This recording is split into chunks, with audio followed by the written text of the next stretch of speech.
Opening statement. At 10:32 a.m. today, I received a phone call from President-elect Donald J. Trump, who has known me since my time as a county judge and elected district attorney.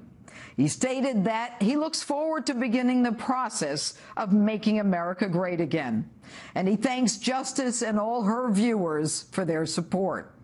I am honored to have had the privilege to speak with both the president-elect and his beautiful wife, future First Lady Melania, as America embarks on this very special journey.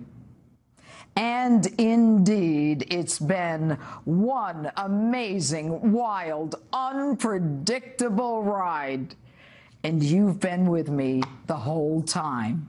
Thank you for that.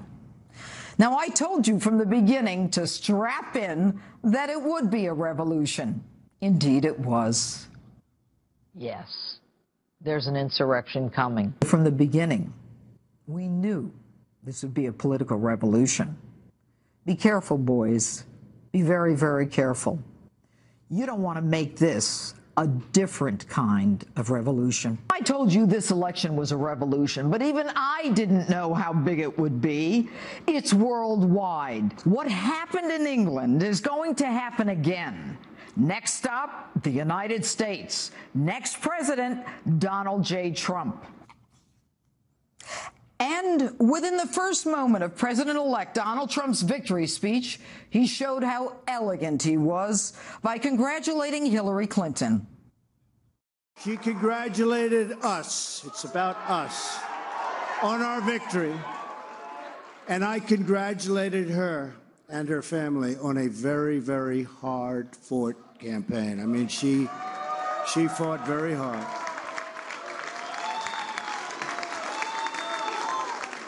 Hillary has worked very long and very hard over a long period of time, and we owe her a major debt of gratitude for her service to our country.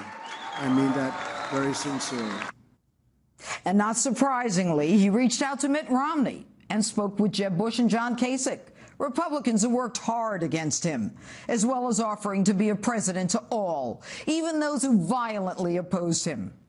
And as for the campaign itself, they told you you didn't matter, that if you supported him, you were probably uneducated, small-minded, and irrelevant. You were beneath them. That if you wanted closed borders, a nation-state, you weren't Christian enough, not American enough, not big-hearted enough. That if you didn't see racism in every cop who walked the beat, you probably were a racist yourself. That if you used the term Muslim jihadist instead of terrorist, you were an anti-religious bigot. Truth and honesty had no place in their politically correct society. If you opposed sanctuary cities where the protection of illegal criminal immigrants was the law, you were a hateful, bigoted xenophobe. They simply knew better than you. They tried to convince you that Obamacare was great, when all the time your deductible and premiums were skyrocketing, that the economy wasn't that bad, yet you had to work 2 and 3 jobs to just get along. Jobs that shipped overseas didn't matter to them because they were part of the global economy. She even called you deplorable, irredeemable, and not America. If you didn't support her, you probably hated women and were backward. They tried to convince you that a lie wasn't a lie if it came from her mouth.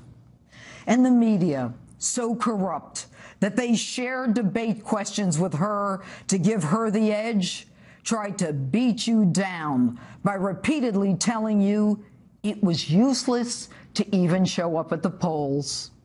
And even though the President of the United States did his very best on the eve of the election to trash him and mock him as a joke and unfit, bringing out Jay-Z and Springsteen, Beyonce and Gaga, it didn't matter.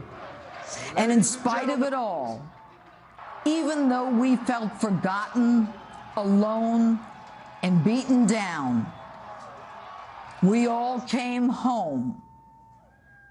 Because this wasn't an election, it was a revolution. We came home to where our forefathers, in their genius, had always planned. Back to America, back to who we are, back to the Constitution.